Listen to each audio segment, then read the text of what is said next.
Здравейте, аз съм CodeGuy101, тук при мен са Art the Poppy и Like Total Nick и това е втори епизод от поредицата на експерименти. Днес ще експериментираме, като аз и Like Total Nick ще скочим в тази дупка, да я наречем клетка, и ще се сбием с тези вещици. И експериментът е, ако ги убием, значи ще завърши положително, а ако не, отрицателно. И така, ние сме с по един диамантен сет.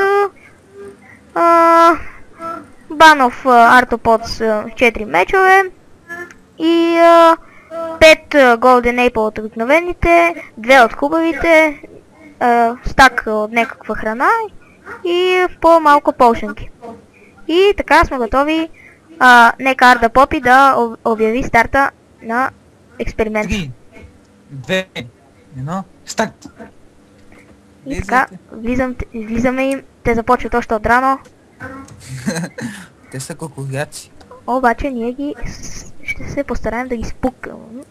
Да ги пукнеме. Те сами се трепат. Да се надяваме. Не знам колко че се надяваме, но аз загивам. Бе, аз ще вея. Чавея. Айде, кучета. Доста съм поизбил. Абе, като гледам да сме им намалили броят, пък какво избиваме, не знам. Точно това ще да кажа. Ого, И са кучета. кют. Ох, ако не ми метаха тия на заразата отвари, до сега да са трупове. Не ми казваш нищо ново. Инстант.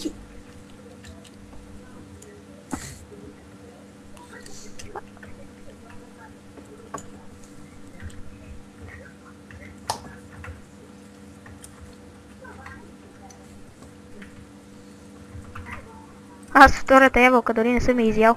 Айде сега, че изядем. Майче, Аз използвам Instant Heal повече. като че ли че е положителен. Гледай ги тия. Избихме ли? Сета дори не ми е пипнат. Ти знаеш, че има ево. И така, гледайте колко отварки си имам. Значи е положителен.